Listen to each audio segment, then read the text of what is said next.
Good evening. On behalf of commissioners and staff, I would like to welcome you to the August 19th, 2025 meeting of the City of Roseville Transportation Commission. Please check your electronic devices and make sure they're on silent. If you'd like to follow along with the agenda, they are available at the end of the staff table. If you're watching remotely, all meeting documents are available online at the city's website for the Transportation Commission. If you plan to speak tonight, please be sure to fill out a yellow speaker card located at the podium and return it to staff. If you do speak this evening, please only address the commission from the podium. Please refrain from addressing any member of the city staff or any member of the public. Please address the commission only. And public participation is always welcome, and your questions and comments are always noted. Lainey, can you please call roll? Sure. Commissioner Mondal. Present. Commissioner Stromberg. Present. Commissioner Groff. Here. Commissioner McGeorge. Here. Commissioner Probst. Commissioner Radford. Here. Commissioner Roberts. Here. And Chair Pell. Here. Thank you very much. Commissioner Stromberg, will you please lead us in the Pledge of Allegiance?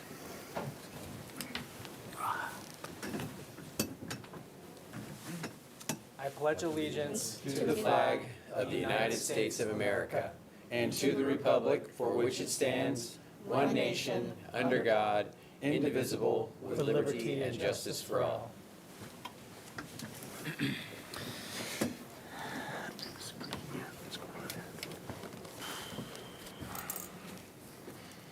At this time, I'd like to open the meeting for public comment.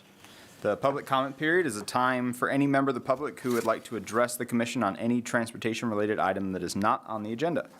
Speakers shall restrict their comments to issues that are within the subject jurisdiction of the Transportation Commission and limit comments to 3 minutes. The Brown Act does not permit the commission to discuss or take action on issues that are not listed on the agenda. If you do come up to the podium, please state your name for the record. Seeing none, I will now close the public comment period. The next item on the agenda is approval of the May 20th, 2025 meeting minutes. Would anyone like to make a motion and second to approve the May minutes? Motion to approve. Second. Is that Roberts or George? Sorry.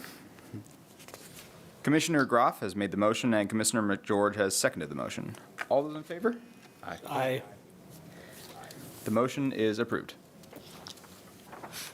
Moving on to item 2, Roseville Short Range Transit Plan 2025 to 2030. Staff, may we please have your presentation? Yes. Good evening, Commissioners. With me tonight is Rich Frost, our Transit Operations Supervisor, as well as Mike Costa from the Placer Transportation Planning Agency, PCTPA. PCTPA was the lead agency developing the short-range transit plan, not only for Roseville Transit, but also for the other South Placer transit agencies, which are Placer County Transit and Auburn Transit. We've asked Mike to assist us this evening with the SRTP presentation. So at this point, I'll hand it off to Mike to get us started. Thank you, Ed, and good evening, Chair Pell and members of the Commission. Very much, it's a pleasure to be here, and I'm very pleased to be here to present this effort alongside your staff here with Roseville. We worked very hard on this planning effort. This is kind of, I think, the first time we've done something so comprehensive and so jointly in our region for transit planning purposes. Our short-range transit plan, or SRTP, effort was actually a follow-up to the comprehensive operational analysis that was done not just here for the Roseville Transit Services, but also for Placer County Transit and Auburn Transit. So basically think of the SRTP as taking all of the service recommendations that were brought before you and other boards for approval for those services, and then implementing those services over the next 5 years. That's what the SRTP is designed to do, and it's designed to do it in a way that's jointly integrating and coordinating those transit services together so that you have that seamlessness, or attempt to have that seamlessness, across the entire southwestern portion of Placer County. So with the goals of the SRTP, the goal, of course, is to really build upon the COAs, to increase transit utilization across this entire region, to provide more efficient and effective transit services across all three of our transit operators, and then, of course, to integrate those services so that they become more reliable and desirable for maybe non-transit users that want to try the systems and access different uses across our region. Next slide, please. So with, of course, this effort, and what was done also with the comprehensive operational analysis, was there was extensive outreach and stakeholder engagement, starting kind of at the local level with your staff and the staffs of our other transit operators, as well as the staffs of our local jurisdictions that may not provide transit services directly, but they benefit from transit services in their region. So we did have a technical advisory committee, or TAC, that was formed for this project. That TAC met a handful of times between December and May. And then we also coordinated with PCTPA's Transit Operators Working Group, or TOG, on a monthly basis. The TOG meets every month to talk about transit issues, and so this was coordinated with those stakeholders on that group, which included social service agency representatives as well as transit rider representatives. And then, of course, we coordinated very extensively among our three transit operators to build the SRTP that you see before you. Next slide, please.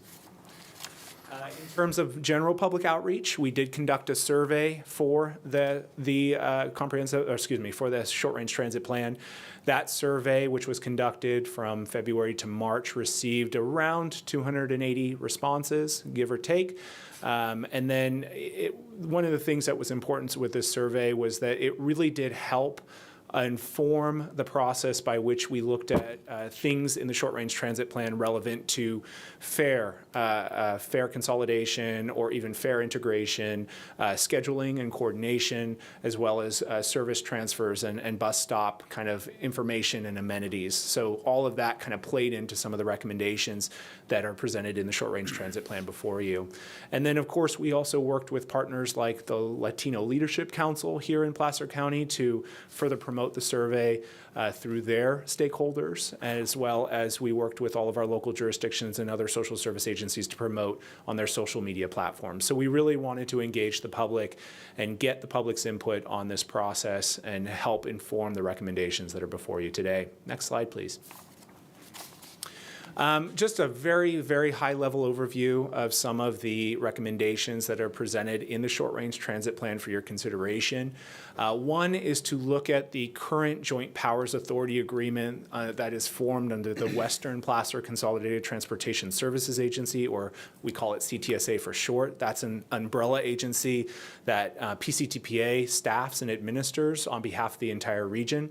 And that agency is designed to really coordinate all of our public transit services among all of the social service provider transportation services that exist in Placer County, so that there is a range of transportation services for individuals, not just on the public side, but on the private side as well. So one of the recommendations that came out of the SRTP was to look at having a little bit of a larger role that the CTSA plays in things like schedule coordination, as well as in regional marketing, so that there can be more awareness brought to public transit services in the region. That kind of builds actually upon a marketing effort that the CTSA has led in coordination with the transit operators over the last 3 years.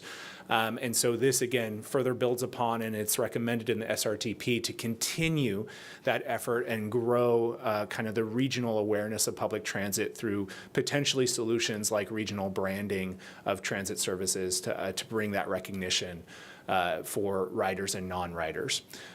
Also, something that the CTSA has led in coordination with the operators is creating more one-stop resources for our public transit services. So we do have, of course, individual websites for each of our transit operators, but we also have the southplacertransitinfo.com website that was created a couple years ago now, and that houses all of our transit providers' information and an interactive map for all of our transit services provided here in the county. So, in the western portion of the county.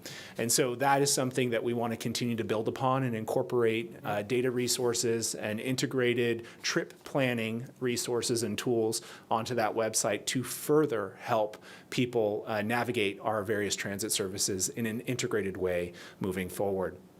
And then looking at things like consistent and integrated fare structures, potentially looking at regional transit passes. That's something that's been discussed among the operators. And even looking at strategies like fare capping, so that when riders transfer to different systems, they're not necessarily paying maybe the full price for both of those systems, but maybe there's an integrated fare or a fare cap. And that encourages, or it's shown to have, it has been shown in other areas to encourage more ridership as people find the system easier to navigate. So those are things that, again, are presented in the SRTP document before you. I'm now going to go turn it over to Ed Schofield. He's going to present kind of more specifics related to the Roseville transit strategies in the SRTP. Thanks, Mike. Next slide. Yeah, perfect. So one of the initial sections of the SRTP discusses a regional service plan that incorporates changes that were in each agency's comprehensive operational analysis, or the COA. For Roseville, the SRTP service plan is consistent with the COA that the Commission and the Council approved earlier this year. Among the changes listed are is to update our commuter service, which Rich and his team successfully implemented a couple months ago. Additional recommendations are for our local routes and Arrow service to basically overhaul that, and that was explained in the COA, so it's consistent with our COA. The SRTP recommends implementing the new Rapid Link bus service, which is the regional bus service between Lincoln, Roseville, and the Wada-Iti Light Rail Station. So basically, there's nothing new in this section that wasn't reviewed by the Commission during earlier meetings. However, some of the items are, they take a little bit more time, and they will require us to come back to the Commission as part of that implementation process. So you'll hear more about that in the future. Next slide. Next section of the SRTP is the capital plan. This section identifies the capital assets necessary to implement the service plan that I just explained. The SRTP splits the assets into facilities, fleets, and others. So the facilities that includes bus stops and charging infrastructure. The fleet is a list of buses and the cost to replace certain vehicles that are at or near the end of their useful lives. And then the other section focuses on rider improvements such as open source fare payment and real-time bus locations. An important aspect of these recommendations that are in the SRTP, as you'll see from the slide, are that the funds to pay for Roseville's capital plan have already been secured, which is a great position to be in. Next slide. For the financial plan, which is the next part of the SRTP, Roseville worked closely with PCTPA to develop projected costs, the general timing of the recommendations, as well as the possible funding sources for the improvements. The SRTP categorizes the capital and operational recommendations into one of three implementation timelines that are shown on the slide. There's near-term improvements, mid-term, and long-term improvements. The financial plan includes two scenarios for each transit agency. The first scenario reflects the proposed changes as part of the SRTP service plan. The second scenario consists of changes that are not proposed at this time, but were analyzed as part of the COA and would be worth investigating more if funding becomes available down the road. For Roseville Transit, the near-term recommendations are part of the first scenario, and then the long-term recommendations are part of scenario number 2. So what exactly is in the SRTP from Roseville, for Roseville Transit? In the near term, the number one item was to implement the service changes for commuter local and ADA Arrow that were in the COA. So that's what we've been talking about, what the Commission reviewed and approved, as well as the Council. The second item is to replace bus shelters. There's a lot of old bus shelters out there, and we work closely again with PCTPA to find some funding to look at our old shelters. Most of them have glass panels that are very expensive when they get broken to replace. So we're going to be looking for kind of a modern look and replacing, some of our, or a lot of our main shelters as part of this SRTP plan. The third one is to install electric charging infrastructure, and some of that is underway is at the Galleria. We're basically done with the charging stations there, but the SRTP also mentions doing some charging at the Lewis Orlando transfer station, and we're very preliminary stages there. And then also out at the Roseville Courtyard, phase one of our charging is done and is currently charges our electric commuter buses, but we have a phase two and a phase three that will be under construction here shortly. It was recently approved by the city council. So we're making improvements there or moving along there. And then the number 4 item was to implement the Rapid Link bus service that I spoke about earlier. And then the last one was the bus replacement, and that's a key component that basically identifies those buses that are at or beyond their useful lives. These are commuter buses, fixed route, our Aero vehicles, and also includes the Rapid Link buses that'll be used for the Rapid Link service. There were no recommendations for midterm improvements, and then long-term, there were a couple items. The document suggests that we coordinate with Placer County Transit to expand our demand response service to certain areas within Placer County that are close to Roseville. The second item is to implement 30-minute frequency on the new Route 2 that was identified in the COA. Currently, the COA listed it as a 60-minute service, so that's something we'll look at a later time. And then also, number 3 is to implement new fixed route service to West Park with 30-minute frequency. Those long-term items are all things that we haven't secured funding, but we have committed to taking a look at. Most likely, it's several years down the road. And as I'd mentioned, Roseville has the funding to cover all the near-term recommendations. So it's part of the short-range transit plan. Next slide. We have an implementation plan that was developed for all 3 transit agencies. The implementation plan provides a roadmap to implement the capital and operational changes and recommended interagency coordination strategies.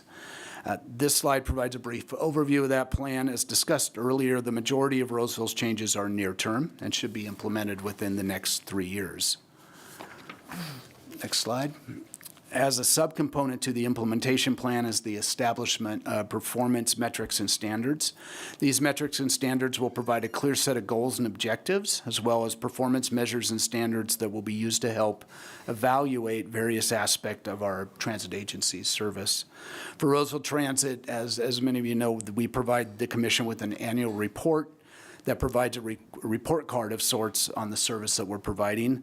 Since COVID, staff has been looking for opportunities to modify some of our performance metrics and standards to provide a more accurate reflection of the service that's being provided.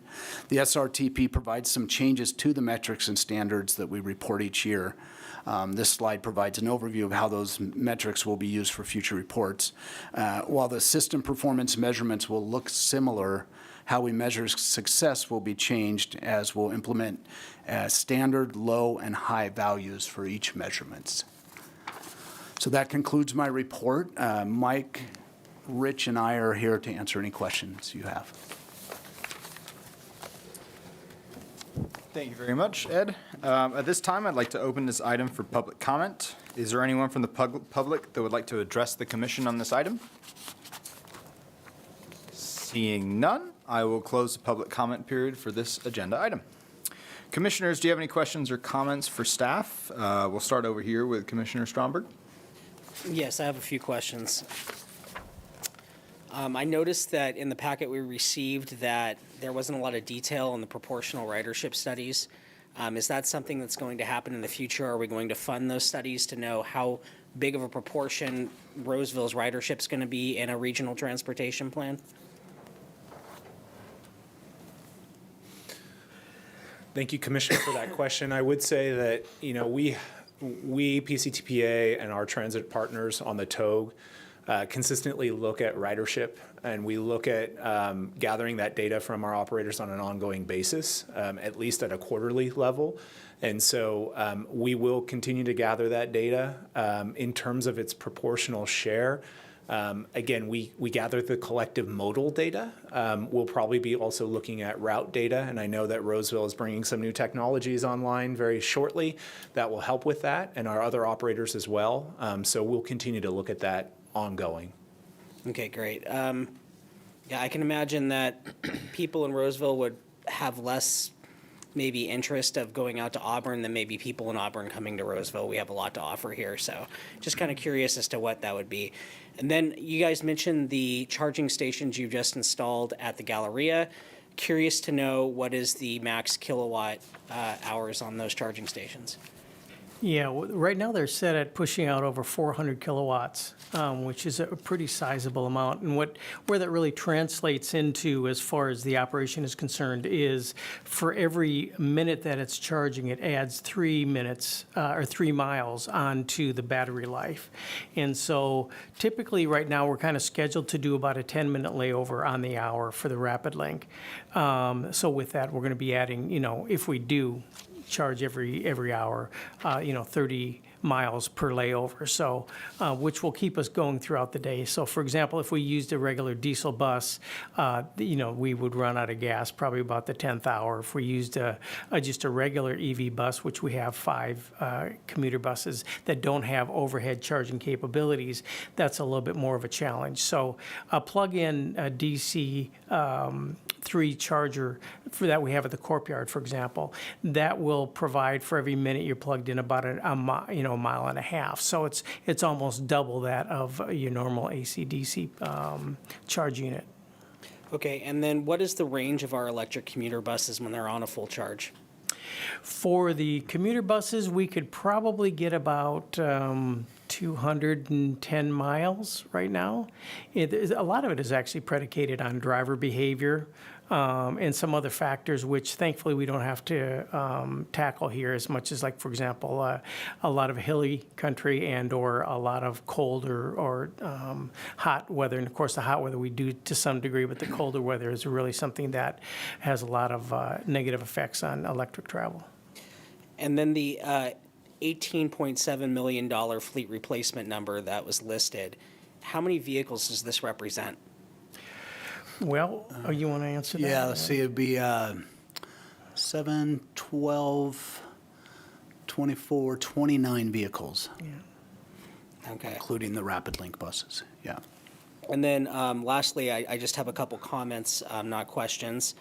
Firstly, regional transit passes.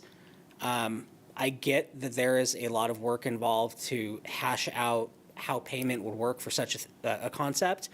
However, ultimately, making it easier on the end user will increase ridership. I think it goes without saying that most people want to be able to have one bus card in their wallet and it works in Roseville and it works in San Francisco.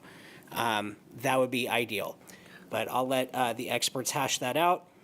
And then lastly, I know that it was in the long-term plan about increasing route frequency, but that also affects ridership. One of the biggest things I hear as to why people don't want to take public transportation is, I just don't want to wait at the bus stop for an hour to go down the road 2 miles and get some groceries. They want somebody to come and pick them up. And then we've been hearing issues about, dial-a-ride and availability. So just something to consider. If we can move that up on the timeline, I think that would be great. But other than that, I have no other comments. Thank you so much for the presentation. I look forward to everything that's happening here in the city. Thank you, Commissioner Stromberg. Commissioner McGeorge? Thank you for your presentation. I do like the fact that you used the Latino Leadership Council to help with some of the communication, or whoever else you used. I think that's great because I feel like that opens up our ridership to a whole different, group of people in the town.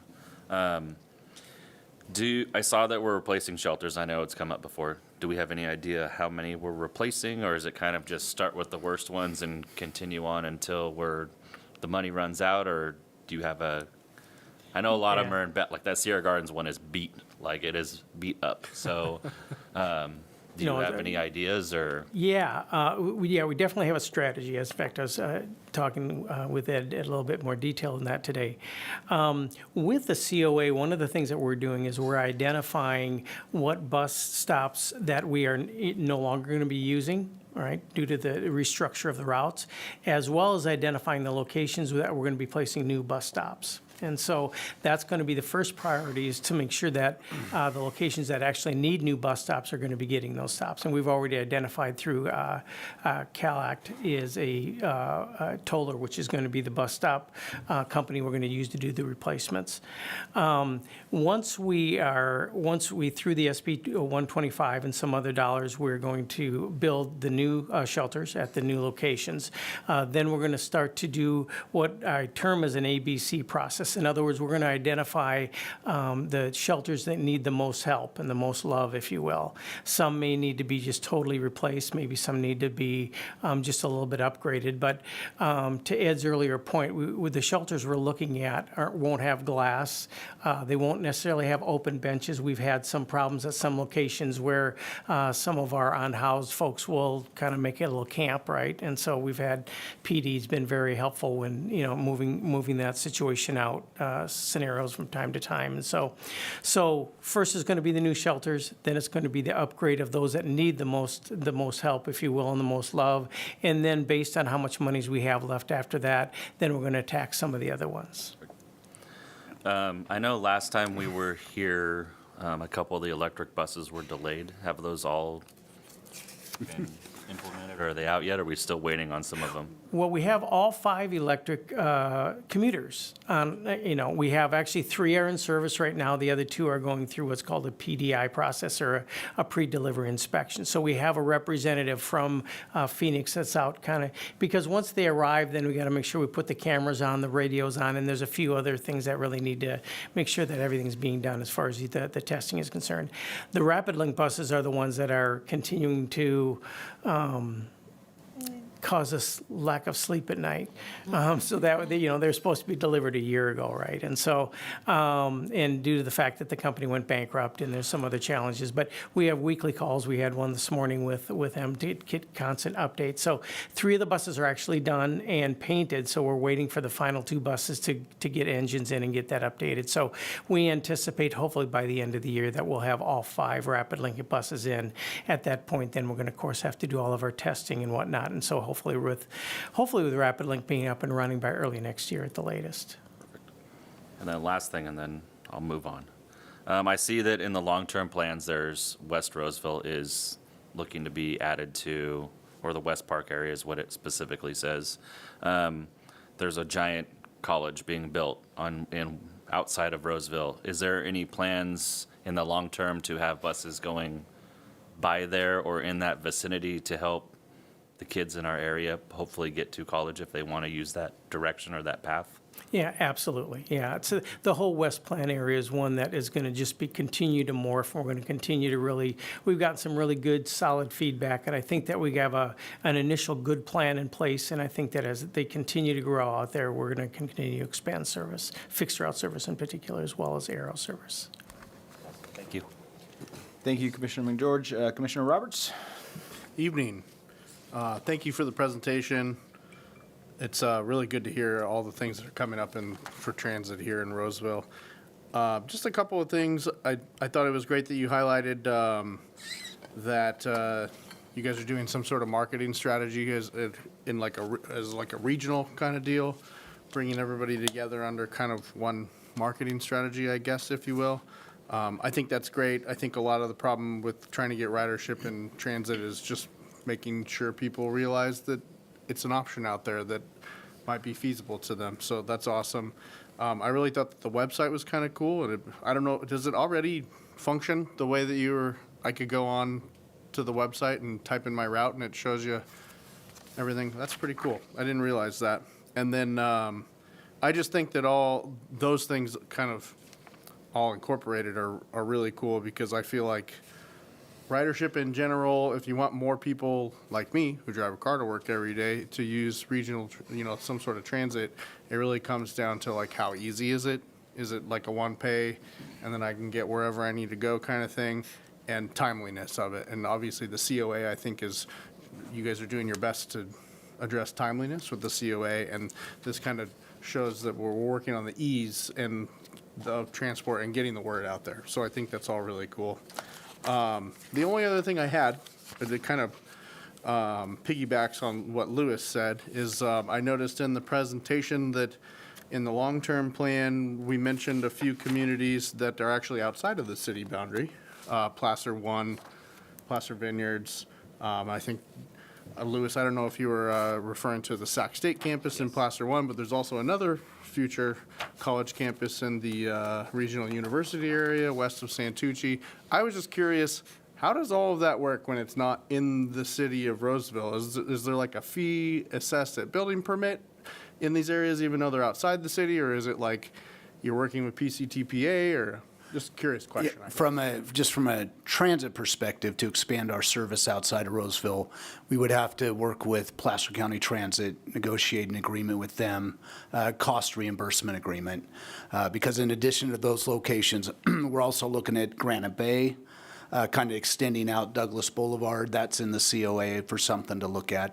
So ultimately, it wouldn't come at our expense. We would get reimbursed for those costs if we are outside of Roseville. And first of all, we have to agree to do it, and then we have to come to an agreement with Placer County Transit to operate the service within their jurisdiction. That makes a lot of sense. I feel like in the future, there will be a fair amount of people that buy a house in Placer One and think they live in the city of Roseville, so. Yeah, yes, that happens already. Anyway, thank you. Thank you, Commissioner Roberts. Commissioner Groff? Yeah, just a couple things. So, let's see, over the last few months or so, we've had some public comment come in about a few things, and one of the big issues was connectivity between Lincoln and Rockland and some of the other nearby communities. I was wondering if you could make a few comments about some of the connectivity issues that have been explored with this plan. Sure. Thank you, Commissioner. I would say that when the new Rapid Link service comes online, I think there will be a lot more connectivity between Lincoln, Rockland, and Roseville. I know that when that service is operated by the city of Roseville, there'll be 30-minute headways or frequencies on weekday services between 7 a.m., 7 p.m., and with limited stops at the Galleria, the hospitals, and then the Watt I-80 light rail station. At those transfer points, you can connect to Placer County Transit Services that can then get you anywhere else in Placer County. And then you can also, of course, at Watt I-80 connect to SAC-RT services that can get you anywhere in Sacramento. So I think that is something that, the Rapid Link was integrated into the COA and SRTP planning efforts. So we looked at that. We looked at ways in which services that are adjacent to Rapid Link, how are they connecting or being complemented or complementary with Rapid Link, and so that's something that we looked at. Again, one of the things that my agency does on an annual basis, which is the unmet transit needs process that I think, before this commission to present about every year, is we hear those comments about, better services between Lincoln, Rockland, and Roseville, especially along the 65 corridor. And so we are looking for ways. And again, we've done that in the COA and SRTP to really integrate those services and provide more options, whether it be on Rapid Link or Placer County Transit Services, or even some of the connections that Dial-A-Ride is making for ADA users that have seamless cross-boundary connections. So that's something we do look at. I hope I answered your question. Yeah, absolutely. Yeah, I'd just like to bring up some of the things that, we've covered as well. But also along those lines, so between the COA and this plan as well, I noticed a couple things that were covered and were accounted for with some of the public comments that we've had over the months. So I appreciate that, people who actually do come in here are listened to, and some of the changes were actually made from maybe not, directly from one particular person, but the need was discovered. And the changes were made, so we really appreciate the flexibility and how everything was addressed. So really good report, and we appreciate all the numbers and a lot of work. So I can appreciate that. That's all I have. Thanks. Thank you, Commissioner Groff. Vice Chair Probst? No questions. I just want to say I read the report. It's very informative, and I appreciate everyone trying to be proactive and stay ahead of the curve with all the growth we have going on out here. And thank you so much. Good work. Thank you, Vice Chair Probst. Commissioner Radford? Thank you, Commissioner Pell, and thank you, Mike Costa. Good report as always, and I really like to see the our two agencies, Placer County Transportation Planning Agency and Roseville, working in tandem and really not really trying to gather the spotlight, but it's just great to see the collaboration for so we can grow a region responsibly. Please convey our thanks to Corey. He was here, your colleague, and then, of course, Director Costa. They've been here before us, giving us the long-range transit, but the short-range transit plan was pretty comprehensive. I did like that our staff was showing that our fleet and our facilities were fully funded, because that's always a question, are we going to look for grant funding? And I know this is a short-range transit plan, or SRTP, so within the last month, I've got to take my hat off to our Congressman, Mr. Kiley procured like 80% of the funding through the build grant to finally widen that section of Highway 65 between Blue Oaks and the Galleria Boulevard. This is really within the last month, so I'm assuming we're putting this plan together, and it's just an unexpected kind of roll tide, something that went our way, and I guess we've got 22.5 million of the 28 or so that's needed. I'm imagining Caltrans would take lead on that, but you guys have been in the mix on pretty much directing that and showing the lead. So I was hoping, and I hate putting you on the spot because I know it's relatively fresh, but you guys are great shooting from the hip. If update when we might be able to get that, if the funding's available, when we could break ground. So very briefly, I don't have the schedule, unfortunately, before me, but I will say that the project is fully funded. So the award that we got was actually matched with local development fees that we collect through our SPARTA agency, which is the South Placer Regional Transportation Authority, which collects the development fee impact from all development in Roseville, Rockland, Lincoln, and unincorporated Placer County. So we were able to fully fund that project. So it is fully funded now.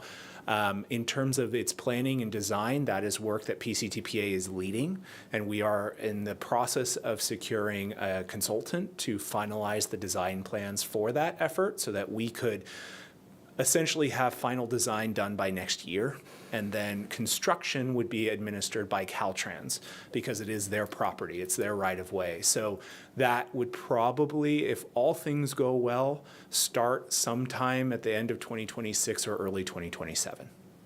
Fantastic. Really good info. Thank you. That's all I have, Commissioner Pell. Thank you, Commissioner Radford. Youth Commissioner Mondel? You have some questions. Oh, I'm going to move this. Thank you for your presentation. This was really informative and easy to read. I thoroughly enjoyed flipping through it and reading it. I do have some questions. So I remember you saying that when you're traveling from city to city that there's an aim to make sure the prices are the same. And I saw that for at least with the one-way fare, that the prices were different, and that the system-wide costs for the vehicles from Roseville Transit to PCT and Auburn Transit were widely different. Does that play into how it's going to be, I guess, simplified? Or what are the thoughts for that? So that's a very good question, and you are correct. Currently, there is variance in the fare structures among all three of our operators. One of the strategies that the SRTP that you are approving before you tonight is to advance efforts in dialogue and coordination and then agreement upon potentially new fare structures across the region so that there can be more parity across our fare categories. So for instance, it will be a decision that each respective governing transit body has to make. So Auburn Transit, Roseville Transit, and Placer County Transit, they all have those different fares that are governed by their respective governing authorities or their boards and councils. So there will have to be an agreement from those respective bodies to bring parity on the fare structures. But I know from an operator's level, that is something that we are currently in dialogue on how that looks and what can the fares be matched to, and then of course that'll then be brought forward to the respective authorities. So that dialogue's starting, and the SRTP recommends that. Okay, that's good. That's good that the conversation is happening. And then I had a second question. I saw that for the survey results that most respondents would like to use mobile apps like Apple and Google, but I know that you already had that conversation that there is that planning on the website. Is there a way, or is there something to connect the two, or is it more like let's put a QR code on the bus station or something like that? So that also has been, that's a very good question, and that has been discussed as well in the dialogue of preparing the SRTP. When we looked at what technologies exist today, we do have the ability to create what's called static maps. So we can show on the website, there's an interactive map, but it is static. So it doesn't show your bus moving, but it does show the routes and where you live in comparison to the routes and services. However, there is technology available today that all three of our transit operators are looking at that can create live feed real-time information for where buses are located, and that can be integrated with the map that we have. That capability is possible. We just need the technology and the equipment to be installed on our buses. And I know Roseville Transit, as well as our partners at Placer County Transit, are looking into that and doing that installation and getting that technology in the next year or so. And so once that happens, then we can integrate the data from that technology into our map systems to where we can integrate the maps online with the maps we have on the phones, and then you have trip planning at its finest. So it is possible to have ridership, like real-time data from what's happening in Roseville on the actual Google Maps and Apples for somebody to pull out their phone. Oh, that's interesting. But it's not available yet. Yes, but it's good that, like you've been saying with this whole plan, that the conversation is happening and that it's been considered, because that's really reassuring that it's not just a popcorn idea and it's something happening. So I appreciate it. Thank you. Of course.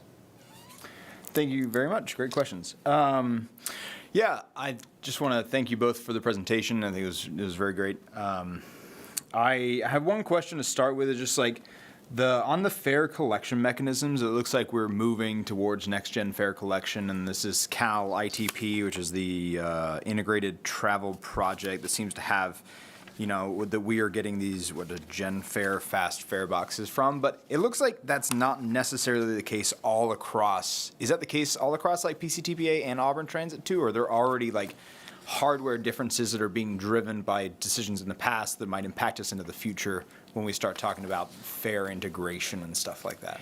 Yeah, so another great question. So we're moving into what's called a contactless payment system. So relative to paying, you'll be able to go onto our buses and tap your debit card, your credit card, and be able to, just like at Starbucks. So we're getting much closer to that. We're having really, I'm going to say, 3 calls a week regarding the whole process, not only the hardware installation, but there's several back office software installations that are supporting that. PCT, Placer County Transit, has chosen to go with the GFI or the Gen Fare, which we both use right now for fare collection.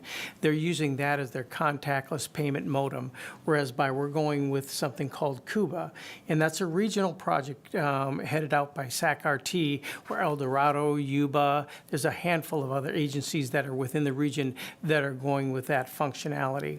That said, they will still be able to talk to one another due to the back office software that's going to be running the different hardware systems, if you will. And so that's where that's really important, that connectivity is going to be there when we talk about fare capping, or not only within Roseville, but also regionally between the jurisdictions, that someone can get on and pay at SAC-RT and then pay on in Roseville and then go all the way up to Placer County, for example.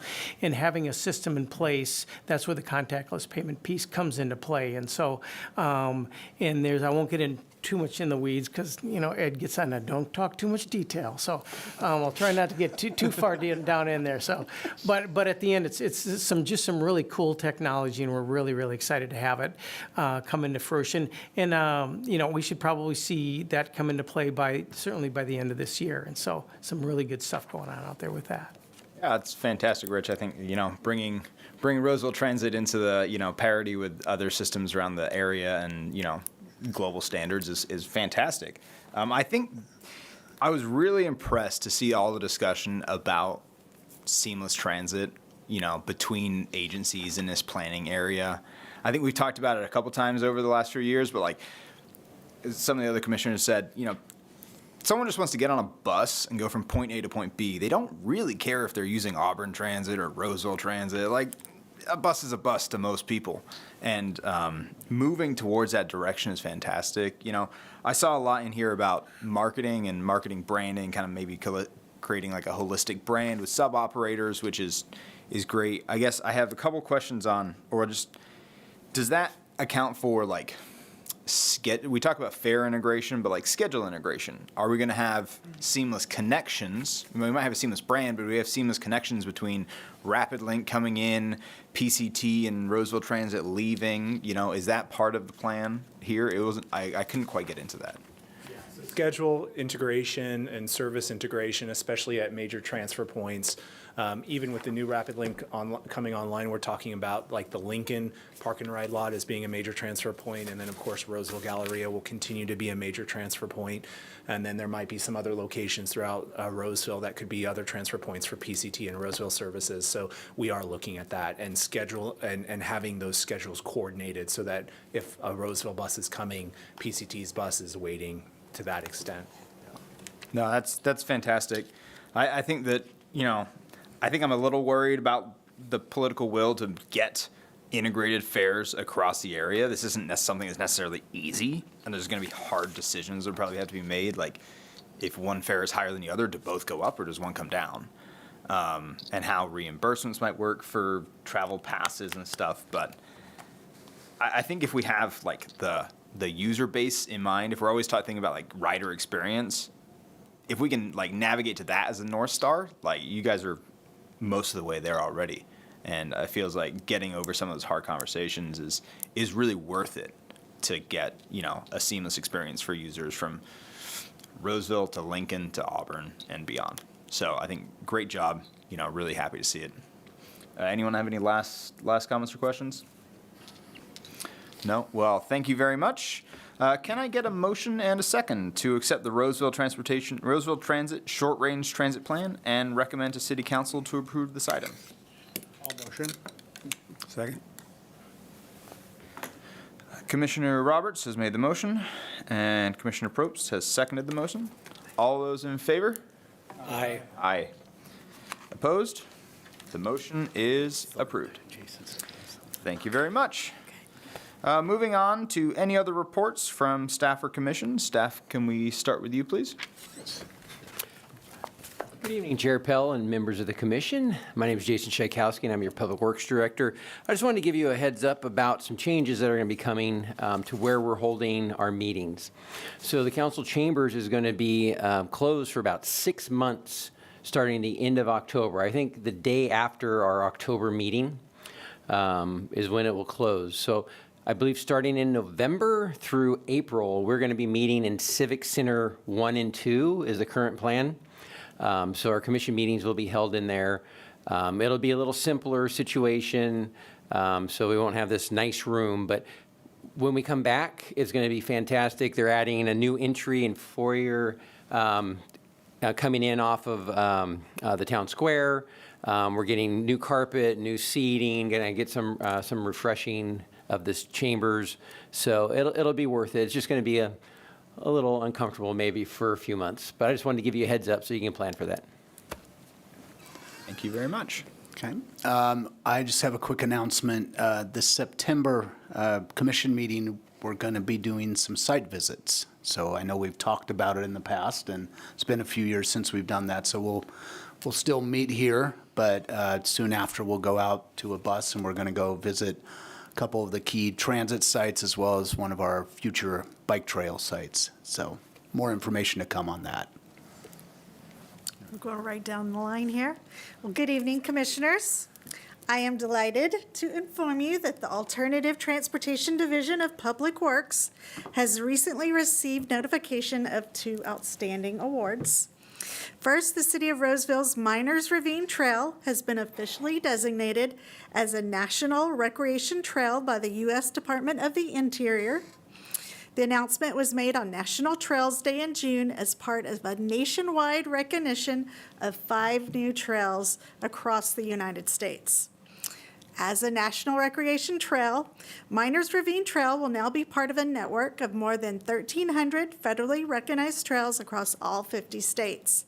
The trail will benefit from enhanced visibility and inclusion in national maps and trail guides, bringing more attention to Roseville's growing trail infrastructure. Miners Ravine and the Jedediah Smith Memorial Trail are the only 2 urban trails in our region to hold this distinction. And you'll soon see signs like this on Miners Ravine Trail. Second, the American Public Works Association names the city's zero-emission bus depot and the fleet parking project as a 2025 Sacramento Project of the Year. This project, located at the city's Corporation Yard, features a new electric bus depot. This project improves air quality and reduces greenhouse gas emissions by providing charging infrastructure for both buses and city fleet vehicles. The design of the facility reconfigured the circulation and parking bays for the buses and fleet vehicles to improve capacity and circulation.